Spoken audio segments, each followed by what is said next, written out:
I just don't want people to see them right Yeah, now. don't worry about Yeah. it. I mean, that's why I send it like 1, 2, 3, 4, because that's kind of.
Test.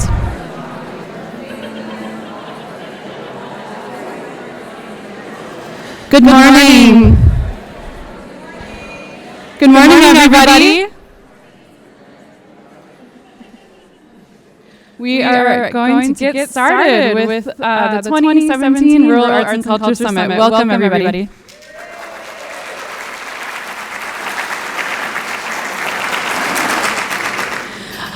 To start things off, I would like to welcome Laura Youngbird, who is a member of our steering committee this year and also an amazing artist and a curator at the Plains Art Museum in Fargo. Let's give Laura Youngbird a welcome.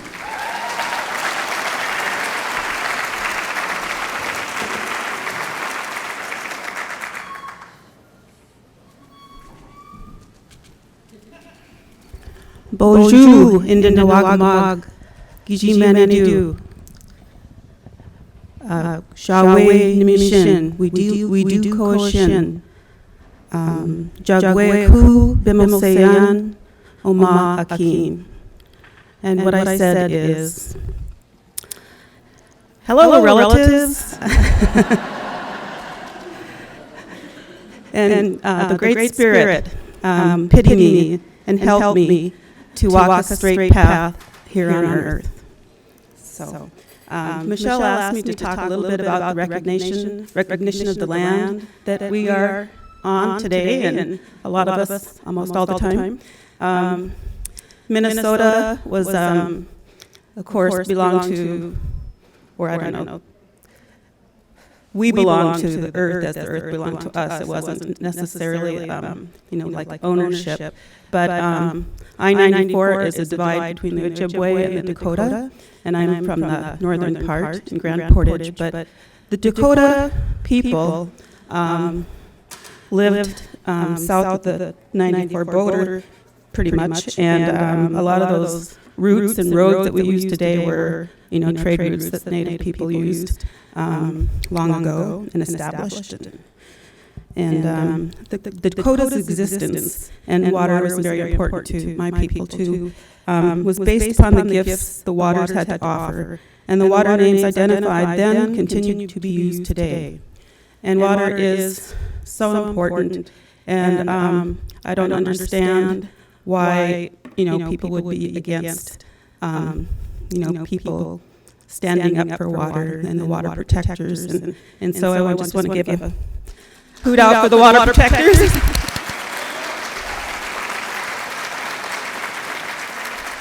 So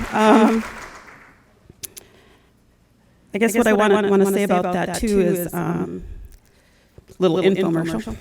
At the Plains Art Museum, we have two Native exhibits. One is David Bradley, who is from White Earth and lived in this area and then has moved to the southwest and married a Pueblo woman.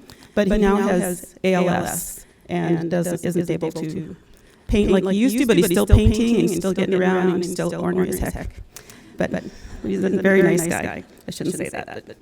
But he keeps on going. He's perseverant. And then another is an exhibit, and I'll have some of these out on the tables. This is an exhibit by Truman Lowe. Truman Lowe is a very well-known sculptor. He teaches, or used to teach at the University of Madison in Wisconsin. And he was also the first curator at the Native American Art Institute, the Smithsonian in Washington, D.C. So amazing person, but his work is all about water and the relationship with water that he had growing up.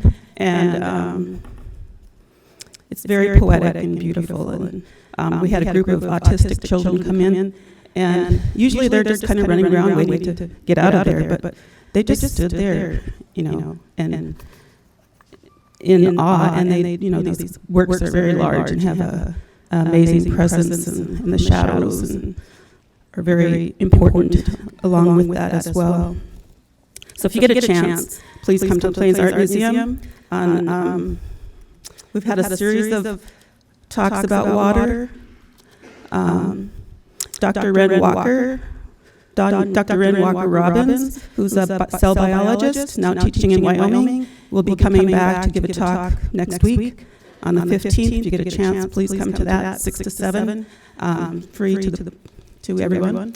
And she's going to talk about the intersection of science and spirit. And she is Choctaw and a pipe carrier and one of the water walkers that we've had for many, many years in the state of Minnesota that walk around the lakes and along the rivers praying for the water. But and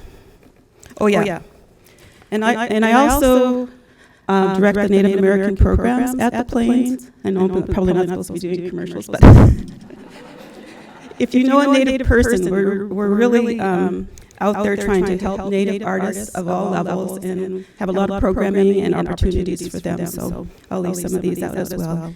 And I'm so happy to be here. And these summits are always amazing. And it's amazing to have so many people from all over.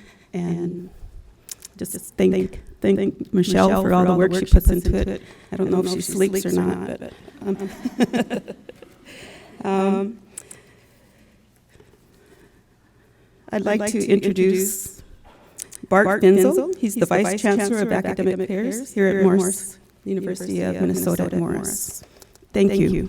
Gwitch.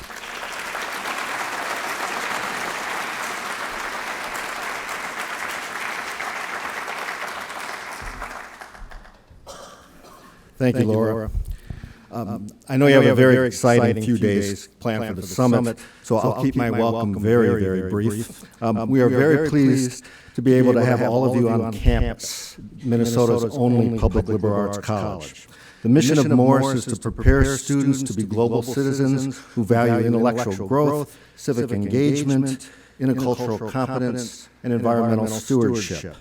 Your summit touches on all of these in one manner or another, but I would especially call out the sessions promoting mutual understanding as you work to overcome the urban-rural divide and promote youth and older adult engagement in community and in the arts.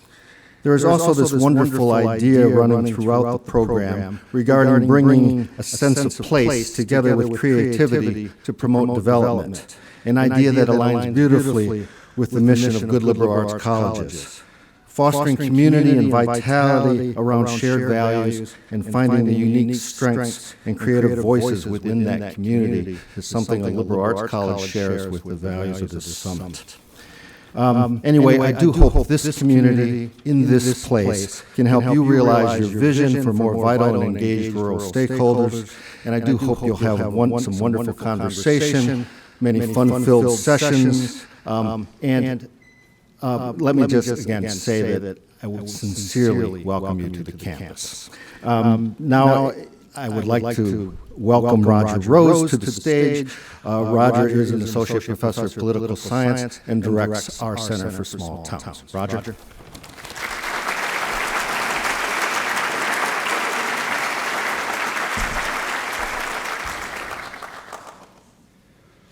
Good morning, everybody.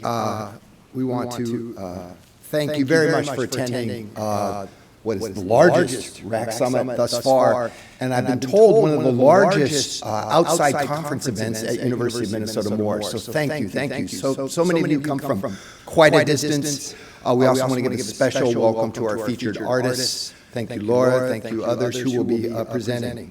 So the Center for Small Towns is very proud again to be teamed up with Springboard for the arts to host this event. It's our third time.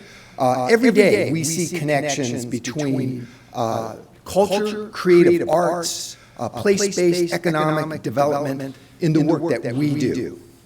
Our goal at the Center for Small Towns is to really focus the University of Minnesota resources to help this region, help small towns, the government organizations, the school districts, the nonprofit organizations. We work with foundations, we work with the university, and we try to principally empower our students to work out in the region, to help with organizations. So we've done some very specific things that touch on some of the work that's going here. We not only have had several students assisting in very heartfelt ways in helping to put this together. We've had our students out in the area assisting our artist who will be featured one of our featured artists, Bethan Lactorin. We've on a documentary that was done. We've assisted with everything from ecotourism to working with unspoken voices and their social justice troop. So we are very much in a practical way engaged. Our program staff also just sees the importance of the creative arts in the future of the rural development that's going on out here, the way in which a rural economy will be compelling and interesting in the future. And so we really are excited to be able to host this. A few thank yous, if you give me just a moment. I really want to thank all those who are helping to help this summit run so smoothly. Principally from our staff, Kelly Ash, our program coordinator, has put in a tremendous amount of hours with Michelle and others. And so thank you so much, Kelly. Rebecca Hyder, our data services person, and who's been very much on the ground doing a lot of nitty-gritty organizing. Kathy Salvi, thank you very much. We have over a dozen UMM students assisting, helping this to run very smoothly. And we have faculty members from the University of Minnesota Morris. We have Andrew Nordin, who will be speaking with you this morning. We have Athena Kildegard, Chrissy Kalawa. So we have a lot of people here from Morris involved in this summit.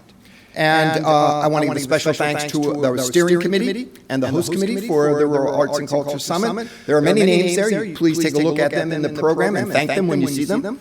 And of course, we greatly appreciate the support of the foundations. The Bush Foundation, the Minnesota State Art Board, the RSDPs, the Regional Sustainable Development Partnerships from the University of Minnesota Extension. And I now want to turn and give a special thank you to Michelle Anderson, the Director of Rural Programming for the Springboard for the Arts. This is her third go-round at the University of Minnesota Morris, and it has just been growing and getting more exciting. And she has made it a joy for the campus, for our center, to be involved in putting on and hosting this event. We hope all of you have a wonderful time here. So let me now turn over to Michelle, who's going to cover a lot of important information for today. Thank you.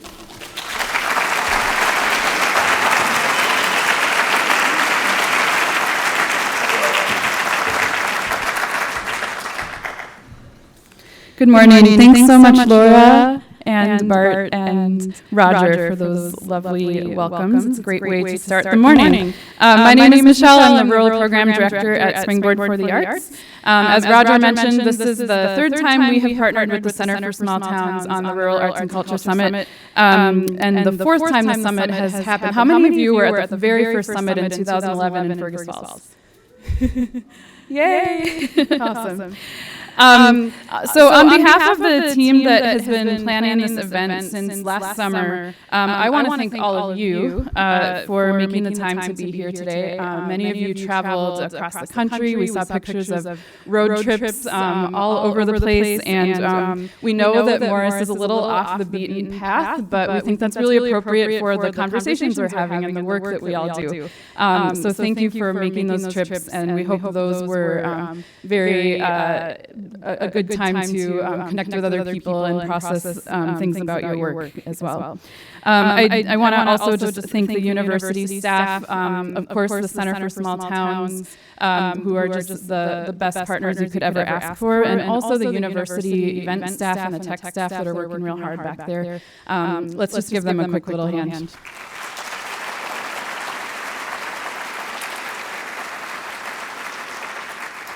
And of course, we couldn't do all of this. Just you see a program that's just an abundance of people from all over the country, artists, community leaders. We couldn't bring them here if it weren't for the funders that help make this as affordable as possible and who help us pay our presenters and our artists. So the McKnight Foundation, the Bush Foundation, the Minnesota State Arts Board, and the voters who passed the legislative appropriation for the Arts and Cultural Heritage Fund.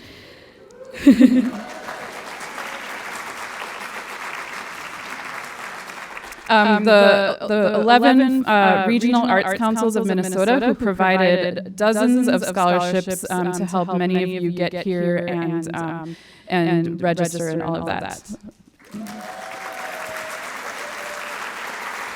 And another scholarship sponsor this year, we were so happy to have a few of the regional sustainable development partnerships of the University of Minnesota provide scholarships for community leaders that are also interested in this conversation. So thank you to them. And then, in addition, the Regional Sustainable Development Partnerships of the University of Minnesota also are sponsoring the Local Flavors event this afternoon in Morris, which is open to the public, so it's a great way for the summit audience to interact with the community of Morris and see what the town is all about, and we're really excited for that celebration. It looks like the weather will be good. And I just also want to thank the students. I found out yesterday that a couple of them literally started their summer jobs here this week, so we really bombarded them with a lot of work. So they've been troopers and just really wonderful to work with, and we hope that they're enjoying the time here too. So before we get started with our first plenary, we have a few presenters that are going to share some really amazing stories. But I just want to say that what I think is really special about the summit is that ever since it started in 2011, it's been driven by practitioners. It's been driven by you. You are all artists, you're community leaders, you are wearing many hats. I'm always astounded when we put the list together and try to make your name tags that you often have 3 or 4 titles. And I think that is a testament to just the diversity of the work you're doing and the many hats you're wearing and the nimbleness of the way you all exist in your communities and make them better places. And as you can see in the program, there's so many approaches to this work, and it's really hard to package it up neatly. And believe me, we tried. We had over 100 proposals last fall, and our steering committee worked so hard to help us narrow those down to 30 sessions. We wish we could have had a whole week of sessions. It would have been amazing to have all of those proposals into the summit. So it was a really hard task. They did a great job. They worked really hard helping us get to this point. And I also just want to mention that outside of the breakout sessions, which cover everything from looking at creative solutions to rural challenges, examining rural heritage and identity and aesthetics, and then also just tools and resources to just help you do your work better. We also have these auxiliary kind of events happening at the summit that really enhance the experience and kind of give us a chance to process what we're learning, to connect better with each other. So I want to mention that this afternoon you'll have some options to go out and see a sound and performance installation at the Horticulture Display Gardens. And that's been put together by Bethany Lacterin, who is a artist based in Bruton, Minnesota, just a few miles from here. And she has been working so hard over the last 6 months or so, learning about the history of the campus and how, and thinking about nature and place and identity, both her own and just rural identity in general. And she's put together a time for basically for us to go spend time outside and listen to stories, spoken word, and music. And there will be a shuttle that takes you out there. And she wanted me to mention to you guys to listen to the radio when you're on the shuttle, because there will also be music and spoken word playing on the radio. That's all part of her performance for you. We also have the exhibit Range, which I hope you all had a chance to look at yesterday. If not, it will be open during the whole summit, and we'll hear more from the curator, Andrew, in a few minutes. But we had many artists apply to that. I believe it was over 60.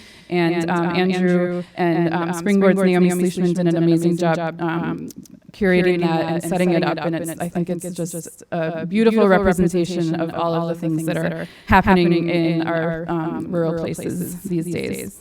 And finally, I mentioned the local flavors event. So we have, I want to thank the host committee. They are a group of local leaders and artists that make sure that your time here is that you feel welcome, that you have fun, that you connect with each other. So they've done a lot of different things. You'll see the Power to the Prairie postcards. Those are intended for you to write letters to your legislator. And the host committee worked with Bruno Press to get that design. You see it on your tote bags, on the T-shirts that we're selling. But make sure to write a postcard. And then the host committee also put together the Local Flavors event, which will happen from 3:30 to 6 today downtown outside of the public library. And there are many featured artists there. There will be painted barn quilting by Amade Delgado, which inspired our design for this year.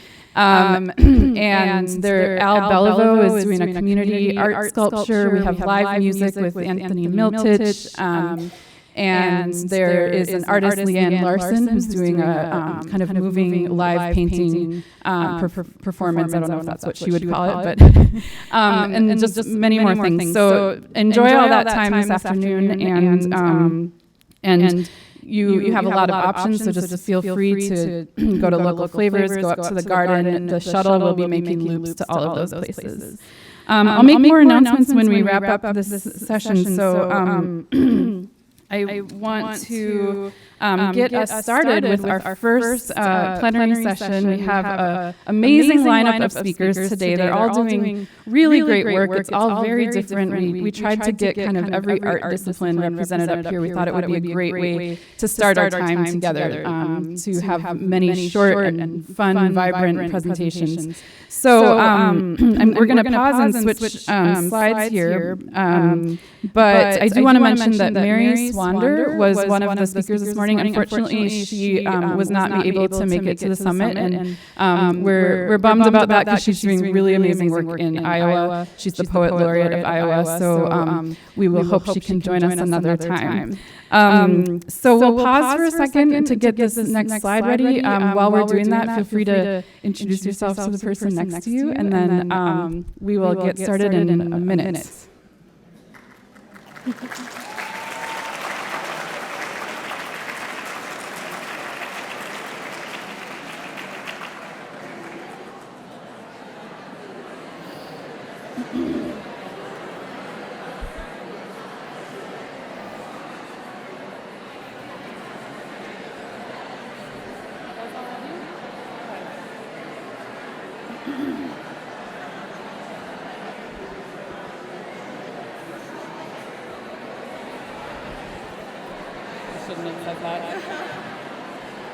Okay, just make sure it's... I don't have my, I usually carry a singing bowl around with me to I don't have it. Yeah. I'm going to grab this. Okay, I literally said a minute. Sorry about that. I'm going to have to interrupt your introductions. This is perfect for my presentation. Oh, great. All right, so as I mentioned, we have 5 speakers this morning. We have Lauren Carlson, Hailey Hahnemann, Cecilia Cornejo, and Jeremy Staab, and Andrew Nordin. They're all going to tell you some stories about the work they're doing in the places that they love. So we will go ahead and get started with Lauren Carlson. Let's give her a welcome.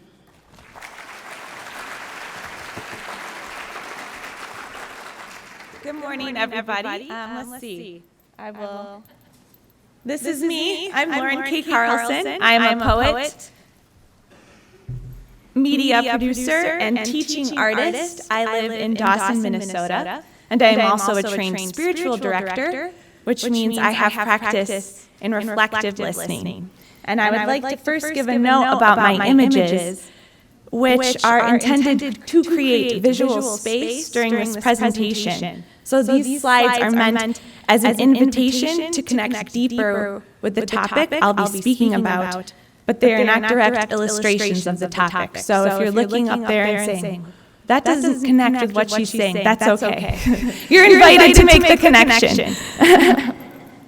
So I'm really glad Michelle asked you guys to have a conversation because it fits in perfectly. She did not plan this with the beginning of my presentation. So instead of coming to you today with an answer, I would like to first ask a question. Think about the last conversation you had with another person. How did you respond? In my experience, I find we typically respond one of four ways. Most responses in conversation are forms of agreement, disagreement, changing the subject, or sharing our own experience. These are what I like to call evaluative responses. I'm listening to see how what you say affects me. Do I like it? Do I dislike it? Does it make me laugh? Does it make me upset? Am I shocked? Do I love and relate to what you said? Do I have a story of my own I just have to share because of what you just told me? These evaluative responses, I believe, celebrate storytelling insofar as it is about transforming the person listening. We assume the person speaking has something to offer and shares it with an audience, and the model is an authority with specific knowledge who imparts their specialized training to a group of people. You guys, the students. In other words, I have something to share, and that's why I'm speaking. So, with this model, the listener's viewpoint is expanded or maintained depending on agreement, yes, I agree, or no, I disagree. The listener relates, possibly, and thinks of their own similar experience. Or the listener resists and changes the subject, checks their phone, thinks about what they're having for lunch, what sessions they want to get to, or whatever other pressing needs are crowding out the moment. Finally, the listener may disagree and defend their point of view, being alerted to the idea that not everybody thinks the same as they do, and seeing that their own perspective is being questioned. Sometimes the listener may dig deeper into his or her own beliefs. Consciously or not, the listener creates an argument against the speaker as the speaker shares the story, or in this case, lecture. What if we could train ourselves to make space for an alternative way of thinking about conversations? What if we began to notice when and how often we engaged in evaluation when listening, and could discern appropriate times and places for responding with compassion and contemplation? What if we knew how to come alongside someone speaking to bring them deeper into their own story, and could discover together something new about what it means to be human in ordinary conversation? Today, I'd like to invite you into something I call story listening. What if sharing story is as much about transforming the speaker as the listener? How do we invite the speaker into transformation through listening? How many people in your life need a good listening to? How many of you are longing to be heard?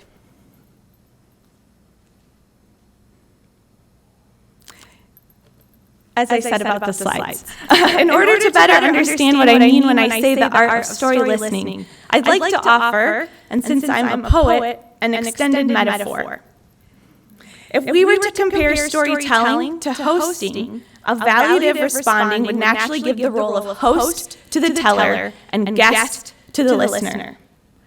I speak, invite you into my perspective, you show up, respond politely, and eat the meal I've set before you. But story listening flips this script. In story listening, it is the listener who becomes the host, thereby transforming the speaker into honored guest.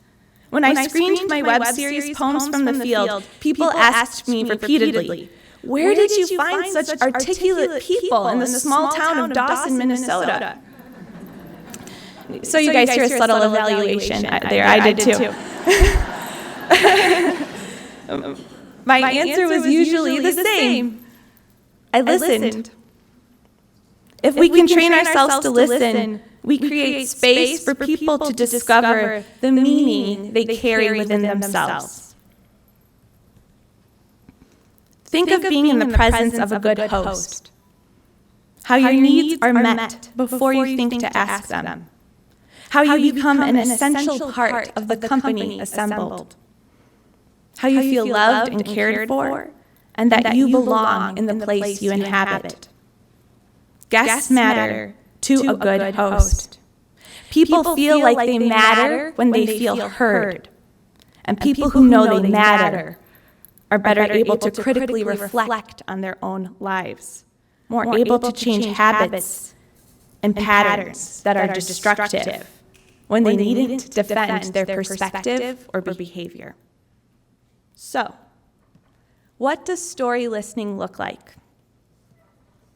I have a couple guidelines. They're not rules, just guidelines. First, show up. Listening requires we are as forthright as possible with who we are. My web series wouldn't have been produced if not for this Rural Arts and Culture Summit. Here is where I met Patrick Moore, who is the communications director at Pioneer Public Television, and over breakfast, like the one you guys just had, we began planning the ideas for this series.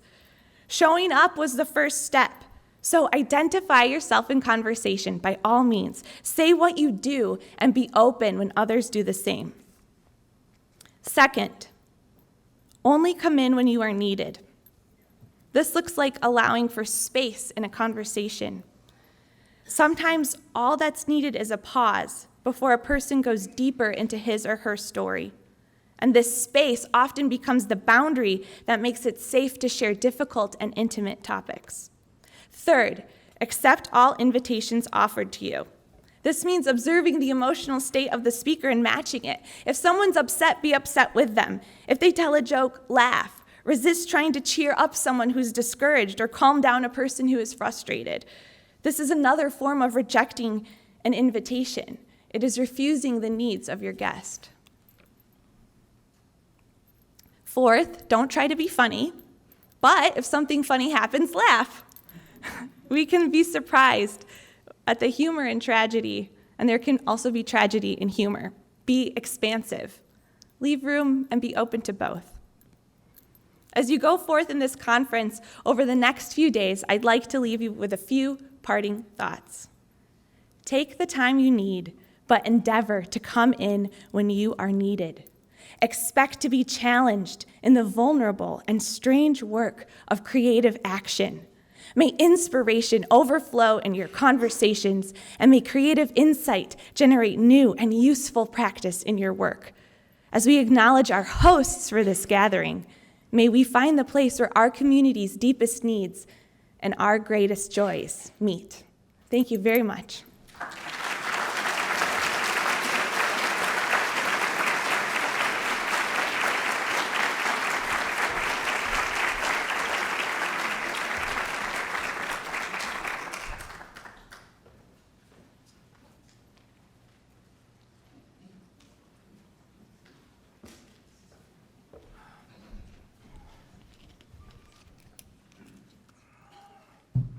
Good morning, everyone. I'm Jeremy Staab. I am Made Wongton, a member of the Santee Sioux tribe, and also a program manager with First Peoples Fund. For some of you that don't know us at First Peoples Fund, we're a national Native nonprofit that works to serve Native artists and culture bearers across Indian country. And a couple ways that we do that is directly to do artist fellowships directly to the artist, as well as indirectly supporting artist programming through community-based organizations that support arts and arts programming. Today I'm going to talk to you and share with you guys one of our programs that we recently launched in 2016 called the Rolling Res Arts Unit. But before I get into discussing the program, I want to share with you guys a little bit about kind of the planning that led up to the actual implementation of the program itself.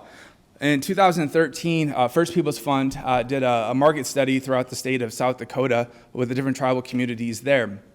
And some of the key findings that we found out that there's this huge underserved population of Native artists, Indigenous artists within our tribal communities. Over 51% of the households had some type of cash-based business.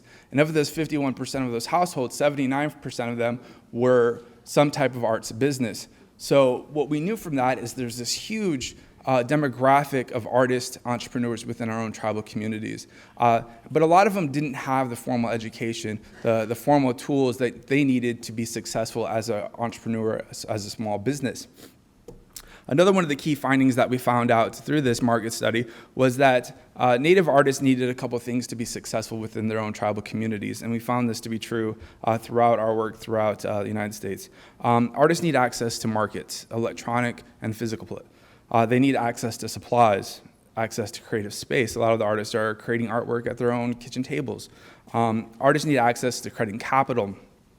Artists need access to informal and social networks, as well as artists needed access to business development training.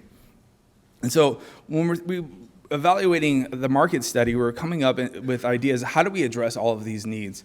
Creating a mechanism that would address all of these needs. And thinking about the community that we did serve, we are a national organization, but we do have a really close tie to the Pine Ridge Indian Reservation. And so kind of looking at the map here, we can kind of see the vastness of the reservation. It's roughly the size of Connecticut. And a lot of the times the artists within our tribal communities had difficulties making it to different trainings and workshops that were going on throughout the community. And for us that work in rural know that, our resources are sometimes limited, and we can only bring in a consultant maybe once, in a while. Sometimes these trainings happen, we spend a lot of money, and then only, a small portion of the population can actually attend due to transportation challenges or work and things like that. So what we thought was, well, how do we bring the resources to the people? How do we stretch our dollars to go farther and expand on our resources? So what happened is we came together with some cross-sector partnerships. First People's Fund has had a long history of relationships with Lakota Funds, which is a CDFI, a community development financial institution based out of Kyle, South Dakota, that services the financial needs of the Pine Ridge Reservation, which is roughly the only one of, they also have a subsidiary company called Lakota Federal Credit Union, which is one of the only financial institutions within the community within 50 miles or so.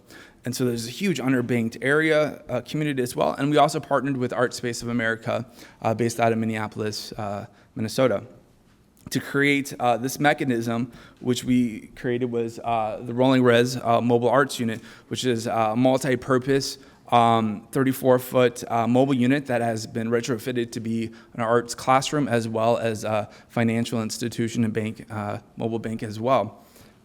It's beautifully designed by Oglala Lakota Sioux artist Don Montello.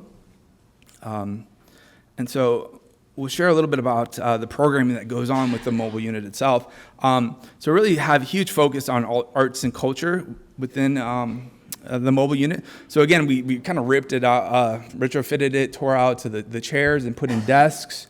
And so it's a classroom essentially. And so with knowing the classrooms, as long as we have the resources and the instructors, the teachings, the possibilities are infinite. And so we're doing a lot of different classes on the mobile unit. We're doing traditional Lakota teachings and artwork as well as contemporary art as well. And then offering marketing classes to the artists that may have not been exposed to traditional social media marketing, designing websites, things like that, as well as offering our Native Artist professional development training to the artists within our tribal communities. So far, we've done over 60 art classes in 2016 with over 375 artist participants in our trainings. So there's just been a huge ring. We've done like sculpture making with alabaster. We've done cradle boards. With a lot of the women in the community, we've done beading, ledger artwork, traditional bow making. We're just really just starting to explore what the possibilities with the Rolling Res Arts Unit. Again, one of the partners is Lakota Funds Credit Union. Lakota Federal Credit Union. And one of the things that they're doing, is offering check cashing, other financial services that are not locally offered to tribal members. Check cashing is a big thing. A lot of the local grocery stores cash checks and things like that, but they're charging huge, ridiculous rates. So we're making it affordable for people to cash their checks, saving them, $50, 15, $20 over a year, but I mean, that adds up. And so also at the same time, where they're coming to cash their checks, they're utilizing the mobile savings accounts that they can deposit into their bank accounts and things like that. They're able to access lines of credit through the credit union, applying for small business loans, personal loans, things like that. They're also offering financial education through the mobile unit as well. So I want to tell you, 1 minute? Okay, so real quickly. All right, so some of the really cool events that we've had so far on the mobile unit, we've been able to do Indigenous film festivals, have Sundance Film Institute come in. We've pulled into open lots, blew up the big screen. We've got a generator on the mobile unit, so it powered the projector, it powered the blow-up screen, and just invited the community out to view local Indigenous indie films there in the community, and have been strongly partnering with Sundance and ASU to develop a film program there in Oglala. Also, we've been taking it on the road. We went and visited Standing Rock during the protest up there.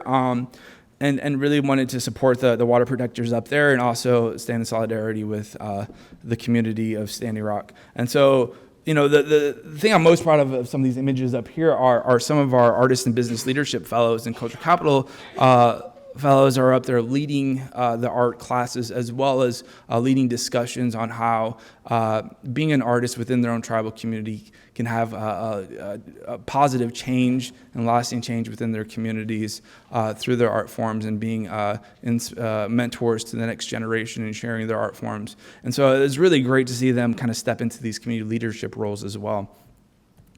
And lastly, one of the events that's going to be coming up here in a couple weeks in Cheyenne River in Eagle Butte is one of my favorite programs. I'm going to promote them real quick.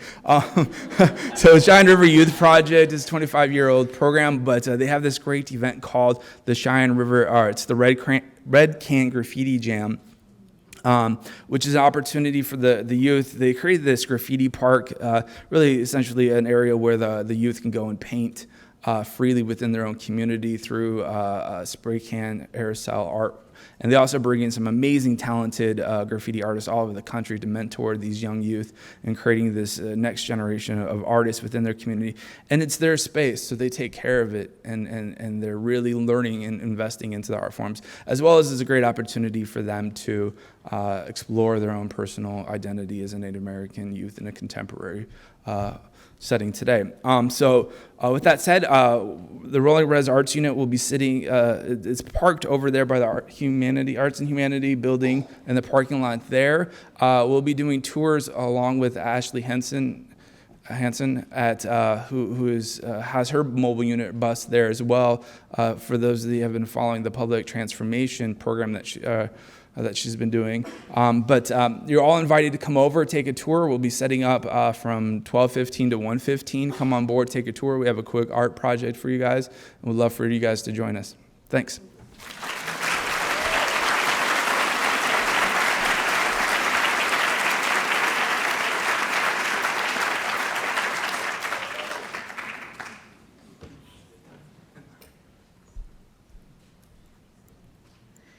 Good morning, everybody. I'm Hailey Hahnemann. That's me. I am a theater maker. I live in Mesa, Arizona. But for the past 2 years, I've been commuting to Fergus Falls and Wadena, Minnesota. And yeah. And so I'm really honored to be here. I'm going to tell you some stories because I'm a theater artist and I love to tell stories. And I'm honored to tell you about some of the work that I've been doing there. 2 actors, Susie and Asia, made shadow sculpture images representing mental health stigma behind a projector screen on September 19th, 2015. Knelt below them, 3 actors, Glorious, Dawn, and Aaliyah, said, "Have you heard about?" and passed an inaudible whisper from person to person. This was a brief moment of a performance installation that happened in a collectively created pop-up art gallery in an empty storefront in downtown Fergus Falls, Minnesota. The project, titled Healings, Integrations, Illuminations, explored artistic expression of those who have faced mental health challenges. The work was created with visual artist Carla Hernando, 3 mental health community partners, A Place to Belong, Lakeland Mental Health, and Wellness in the Woods, as well as participants from the Fergus Falls community. The installation and performance was part of a Hinge Arts residency through Springboard for the Arts and formed part of the 2nd annual Kirkbride Arts and History Weekend in Fergus Falls. In connection with the complex history of the former state hospital building, the Kirkbride, the project aimed to honor the diverse forms of collective wisdom about well-being possessed by participants in workshops with partnering organizations. Who understands wellness more intimately than those who have explored the edges of illness? About a year later, October 2016, in Phoenix, Arizona, where I live, I bought a ticket out of curiosity to see a performance called Asylum, The Undertaking. The performance, a Halloween dance show, portrayed the horror icon Carrie checking herself into an asylum and receiving a tour of her new home, while very talented dancers represented the disorders of the other patients in the asylum through dance. A woman at the door sold me my ticket. I started to walk into the theater. She stopped me, she held out a program, and she joked, "You better take a program. We wouldn't want them to think that you're one of the patients." Yeah. I told her, "I'm not too worried. I've been a patient before. It's not something I wouldn't want anyone to think." The previous year, during the Hinge Arts residency, a participant from Minnesota's peer-run mental health organization, Wellness in the Woods, painted a paper lantern with words of wisdom. She chose her message decisively, and she finished quickly. The words, in big block letters done in black paint, read, "You are not alone." Art, the symbolic space of representation, is powerful. It can create connection and deeper understanding. It can also create fear, distance, and stigma. My mother, a mental health worker, wisely speculates that mental health stigma is so intense because everyone is always just this close from having everything fall apart. So we create distance out of a fear that it could happen to us. What if we heard and honored the stories of breakdown in acts of radical listening? While studying documentary theater, I learned a saying: you can't hate someone whose story you know. Theater is a powerful space of focused attention. It is a space that becomes even more powerful when it directs us towards voices often marginalized in the public sphere. Last summer, Wellness in the Woods approached me again. The director, Jody Freyholtz-London, who is in this picture, she was concerned by the effects of the rising rate of suicide in rural communities in Minnesota. She wanted to spread awareness and decrease stigma surrounding mental health in small towns. She wanted to talk about mental health creatively using theater and storytelling. So we began the Act of Solace project in September. The project culminates in a performance consisting of a series of monologues. The monologues were based on interviews and share insights and stories from survivors, mental health workers, and those who lost family and friends to suicide. This past Monday, 6 actors, Mim, Anna, Juanita, Travis, Kara, and Kim, began a performance in a church in Wadena, Minnesota for a small audience. Piano music played while they hung ribbons across their seats. Some of them were experienced performers. For some of them, this was their first experience with acting. Some of them were suicide survivors and had participated in interviews, and they listened to other actors perform their stories on stage. The performance ended with a discussion. The actors introduced themselves and took questions and comments from the audience. The first question came from a woman who stood up and addressed Juanita, an Anishinaabe cast member who had ended the performance with a monologue about generational trauma. The white audience member apologized for the cultural genocide and oppression inflicted on Native people. Another man in the audience asked the cast to discuss in more detail instances of stigma. What does it look like in day-to-day life? Another woman expressed how grateful she was that the cast members who were survivors were still with us.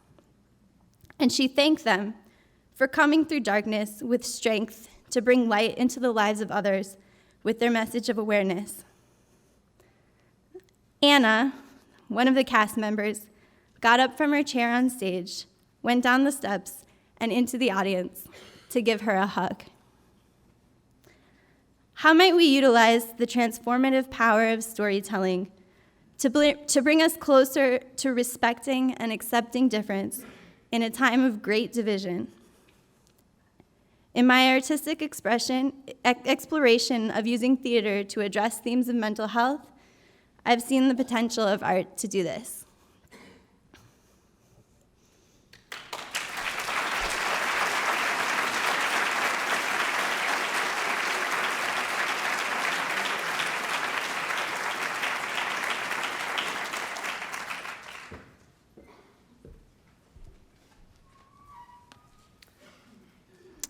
Hello, everyone. It's very bright in here. That's me. I want to thank the Rural Arts and Culture Summit organizers for inviting me here, and to Michelle Anderson in particular, for having the opportunity to share some of my work with you. And I also want to extend my thanks to everyone here for listening. It seems to be a theme. My name is Cecilia Cornejo. I am a nonfiction filmmaker. I teach film production at Carlson College in Northfield, and I'm also a film programmer and curator. I was born and raised in Chile and moved to the States in 1994. And I mention this because I came when I was in many ways already made. And so being from somewhere else, but also having grown under dictatorship, have played major roles in the creative work I do. It is through this work that, and that is Chile for you. I mean, Chile is a long country with a long coast. So I wanted to put that picture in so you get the idea I came from somewhere else. So through my work, I explore issues of displacement, marginalization, and belonging. My films gravitate towards two complementary poles. On the one hand, I made films about my personal experiences, which I make by myself and produce kind of in a very artisanal fashion. But I also, when I make work about other people's experiences, it's where I make collaboration a central part of the filmmaking process. And it's about those films that I will be talking about right now. And I have to remember to switch the images. So like the desire to explore a more collaborative approach coincided with the move of my family from Chicago to Northfield in the summer of 2010. I was really struck by the struggle of the local skateboarders in Northfield who had been for a very, very long time, and I mean that roughly 17 years, looking for a permanent place where they could practice their sport. And I learned through them, through my daughter, who was at the time a teenager. As you may know, Northfield has a reputation for being an open-minded, inclusive, and progressive community, which to a great degree is true. However, in 2012, when I started developing the idea for this film about the skateboarders, everyone in Northfield had a place to go, including a park. We even had a dog park, but the skateboarders had no place to go. So I was very interested in exploring issues of belonging, but also public space. Who gets to use public space? Who gets to decide who can use it and how it can be used? But I didn't want to make a film about the skateboarders. I wanted to make a film with them. So I had to rearrange my methods of production and develop a new methodology. So I started in early 2012, but I approached their coalition. They had a coalition, and a group of 6 to 7 youths worked with me for a period of 4 years. I started working with them when they were graduating from middle school, and we finished the film by the time they were graduating from high school. So I trained them, on how to use cameras and sound equipment. They recorded themselves skating around town. They interviewed a range of people, including the mayor at the time. We gathered nearly 100 hours of footage. 4 years is a long time. Most of it unusable because a lot of them were city council meetings and they don't let themselves for cinematic material. So we met a lot during the weekends, especially to kind of figure out, given all the material that we had gathered, what were the highlights that this film was going to trying to raise awareness to and find a structure for the material. So we developed an outline, we developed a structure, and not just the core of people who were working with me, but the larger skateboarding community were asked to participate in rough cut sessions so they could also give feedback as the film was being developed. I also reached to the older generation. By then, there were like 3 generations of skateboarders. So I reached out to the older generation. Some of them had become professional musicians, and I asked them to make the soundtrack for the film. In support of this film, I received a grant from the Southeastern Minnesota Arts Council, and I think some of them may be here. So, woohoo. And with that grant, I was able to pay the musicians for their work, amongst other things. Once the film was finished, we showed it in Northfield to the community, and after the screening, many of the parents came up to us and to me in particular, telling me that was the first time that they had seen their children portrayed in a positive light, in a light that they knew they were capable of being. They knew their kids were very different, perhaps, to the norm, but they also knew that their kids had this ability and capability to be devoted, persistent, and engaged. So I think oftentimes we wonder the impact that the work we do will have in an audience, but sometimes we forget the impact that the work we do can have on the people who are engaged in making it, for better or worse. So this film has shown at various festivals, and I'm still in the process of getting the film out and getting it to a larger audience. The experience working with the skateboarders inspired me to embark on what I'm calling the Living Marginal project, which is comprised of a trilogy of films that trace the experience of distinct communities within Northfield that are removed from the social, political, and geographic heart of the town. So the first film in this trilogy is this film about the skate park called Make No Noise, the story of a skate park. And right now I'm in the production phase of the second film in the trilogy called Ways of Being Home. This film continues my examination of displacement and belonging, this time from the perspective of the transnational community of Mexican immigrants living in Northfield. It's centered around a basic question or set of questions. Basically, what does it mean to be home? How can a place be home? How do you feel at home? Or conversely, like, why did you have to leave home?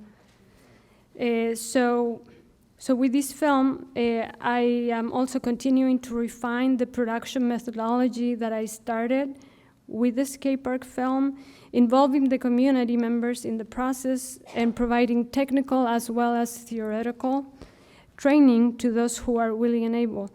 In this case, I'm working with an aspiring filmmaker from the Mexican community, picture here with a big Sony camera, George Zucolotto, who is also a very talented musician in his own right. And right here, we're at a field interviewing a young farmer who is of Mexican descent, but born in the States. Thanks to pre-production funds that I received from the Minnesota State Arts Board in 2016, I've concluded most of my research and preliminary interviews with the community members. And more recently, thanks to a fund received, production funds received from the Jerome Foundation, I'll be traveling to Mexico in a couple of weeks with George to the town of Maltrata, which is the place where most of the Mexican immigrants living in Northfield come from.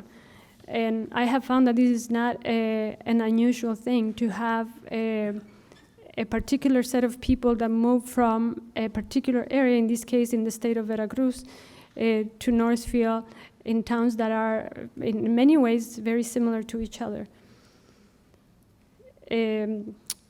So working with the skateboarders of Northfield and now with the Latino and Mexican communities in town, I realized that it's not only the stories that we focus on that matter, but also how these stories are engendered. And I think everyone here has alluded to that. Building people's and communities' resilience starts by recognizing the knowledge, talent, and creative energy they already have, which is why in my case as a filmmaker, I engage participants as co-creators from the very starts of the projects. In this sense, I feel very close to other filmmakers like Jean Rouge, Jorge Sanginés, Marta Rodriguez.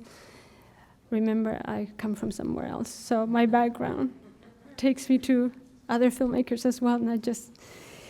But these particular filmmakers have worked to transform documentary practices so they cease to be reserved to those with power interrogating people without it. For me, a step in the right direction includes engaging participants in the construction of their own representation. This may not be a glamorous proposition in an era that is still so enamored with the idea of individual authorship, but I believe it's one of the most fruitful ways to foster dialogue across culture, across language, and also class. So, lastly, I will be presenting, this is promotion, see, but it's within the summit, so I think it's fair. I will be presenting Make No Noise, the story of a skate park, right after this plenary session. So I want to extend an invitation to you all to see it. I also look forward to talking and learning from many of you, and I thank you again for listening.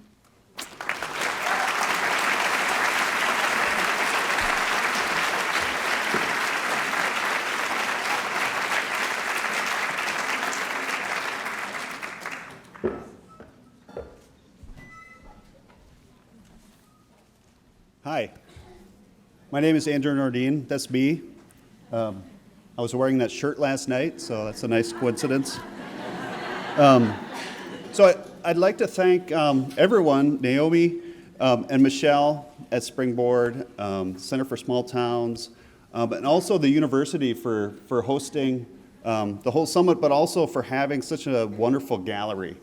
I'm always talking about, I've exhibited in that gallery about 6 years ago. And it's one of the best galleries in the state of Minnesota. It's a really exceptional university gallery, and so it's really a gem to have and to access. So I encourage you to come around during the whole school year and see what exhibits are happening, because it's great.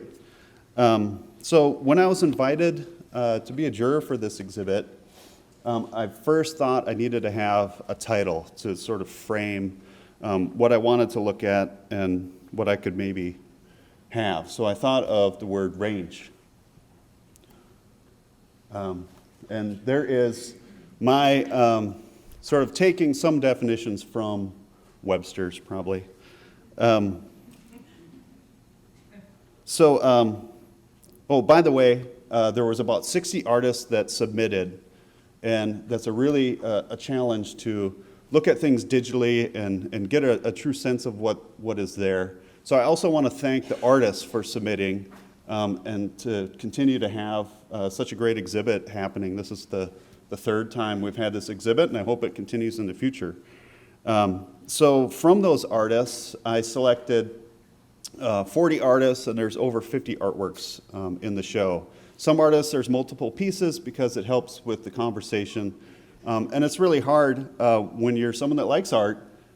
You want to see everything, and it's almost like hoarding. It's hard to stop saying, oh, I want that. And also, using the term range allowed a way to sort of connect things together. So I was asked a lot of questions when I put up the call. What kind of work is appropriate for a range? And even someone asked me, well, do you want artwork about cows? And I said, yeah, sure, that could fit. So let's look at a couple of definitions. So the first thing is a series of things in a line, a row, a series of mountains, literally, an aggregate of individuals. So I thought that would be a nice way to sort of see how things could flow. We also do have that range is defined as an open region where things roam and feed, and you can see that as you come up to campus. Usually I'll see all the cows hanging out there, or also the horses that the students board here. The act of ranging about, a region that something naturally occurs, the extent of pitch covered by a melody, by a voice or instrument, and also a sequence, a series or a scale between limits. So I started thinking about abstraction and pattern, and the limit of a series, the entire extent of something. I forgot to introduce myself a little better. I'm an artist. I teach at multiple places. I teach painting here at Morris. I also teach at Ridgewater College, and I run the college galleries there at Wilmer and Hutchinson. In the past, I've also taught at St. Cloud State, at St. Ben's and St. John's. So my range, for me, has been about 70 miles from New London, Minnesota, where I live with my wife. Some of the other things that I do also is I co-created with my wife the Traveling Museum, which is a mobile art gallery that we had here at the last summit. So hopefully some of you guys saw that. So my relationship to range really exists in that commuting that I do. And when I lived in metro areas, I thought, well, commuting, that's a thing metro people do. But in a sense, I do more commuting now than when I lived in a metro area. And I go through a lot of this prairie landscape and a lot of small towns. And I make it a point to take the different routes because I really enjoy that and see little different towns that I haven't visited for a while. You all know it gets pretty boring, right, driving around in the countryside.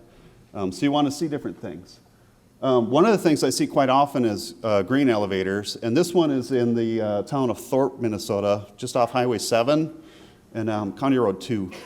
And I kind of lust after it. I really like this grain elevator, and I wish there was something I could do with it.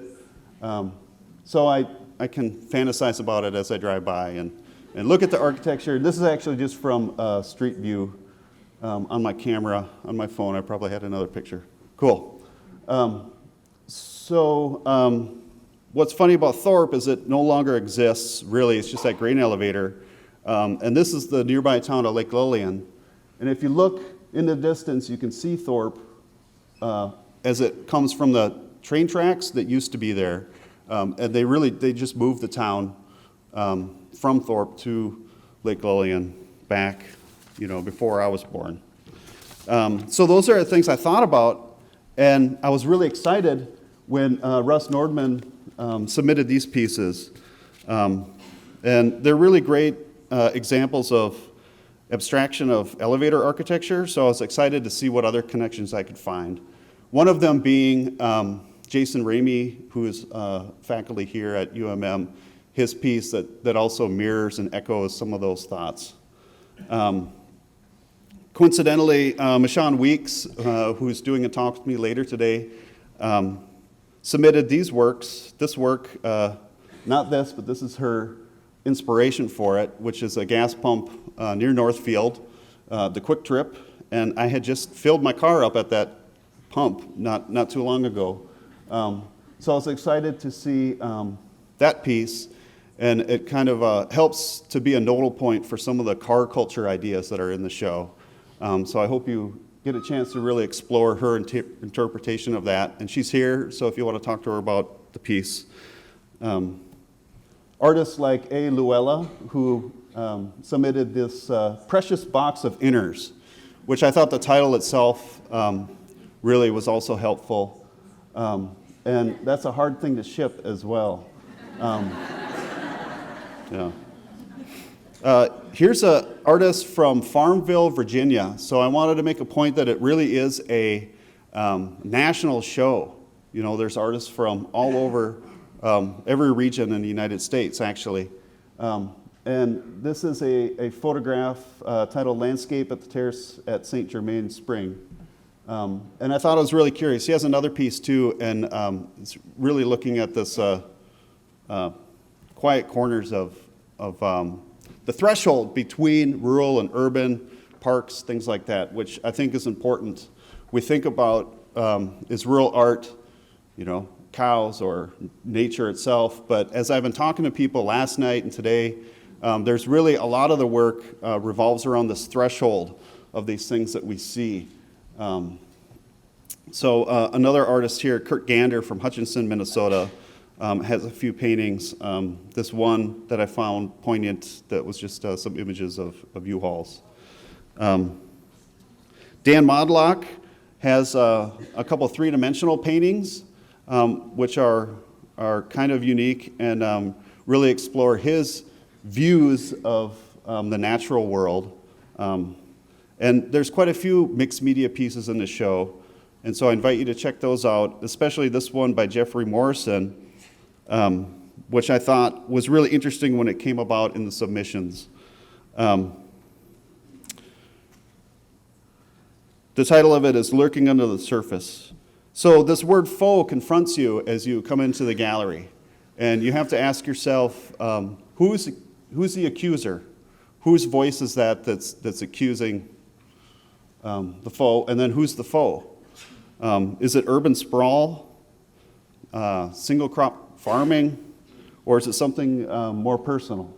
I think it's probably a mixture of those things. And make sure you see there's a little tractor that hangs out on the turf there. Other artists like Justin Beckman here, and he's from out west, who had images that really struck and helped bring this theme of how we relate to land, the natural world, and how we've tried to subordinate the land, people, different cultures, make borders. So that's something else that you can find as a theme. Some of the other things I thought about were interventions upon the phenomenon of the natural world, the detritus of life, the wondrous banality of the home, current ideas about abstraction, and artists with an affinity for geometry and the grid. This last piece is by Carl Unash, and it's a double, sort of interesting because it's also a portrait of another artist from St. Paul, that's Aaron Dysart, acting as a unicorn with a carrot. his forehead. The title is Unicorn Dreams. And I think that this is a good example of the overall concept that drives this show that's based on the mythology of the rural artist. And we can kind of see that it's really more complex than at first glance. So I invite you to come see the show. And if you can find me, I'd love to talk to you in person. And I think the main point is that it's really a conversational show. So I hope you can find some of those nodal points and connections that you can make. Try to do that. Find a connection between 2 or 3 pieces that seem to relate. And I think you'll have a good time. Thank you. Thanks.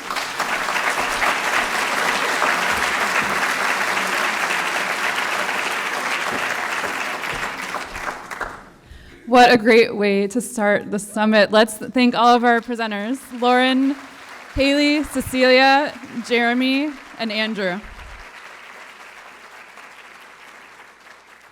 We're running just slightly behind, so I just have a few announcements to help things go smoothly. There will be some coffee and snacks. You can exit the auditorium this way so that we're not getting in a traffic jam up there. So both of these exits are available. There will be students around to help you find your way to your breakout sessions. As Cecilia mentioned, she's showing her film in the basement of this building in Louie's lower level lounge. The other breakout sessions happen in the Humanities Fine Arts building, which is that way, and Imholt Hall, which is that way. Remember to check out the Rolling Res bus and Gus the bus from Ashley Hansen's Public Transformation Project. They're in the parking lot of HFA. And the lunch will be from 12 to 1:30. If you have a dietary restriction, there should be a dot on your name tag, and there will be, students can help you find the right place to get your food there. One little change is the folks from Apple Shop that were going to present in the Growing Up Rural presentation today, unfortunately they couldn't make it. There was a family issue with one of the presenters. So they aren't here, but that session is still happening and the other presenters are adjusting accordingly. So be sure to still check that out. We'll make some more announcements about the afternoon when we meet back here for our plenary panel about creating inclusive communities. So we will see you all back here in the auditorium at 1:30 this afternoon. We hope you have a great morning. Thanks.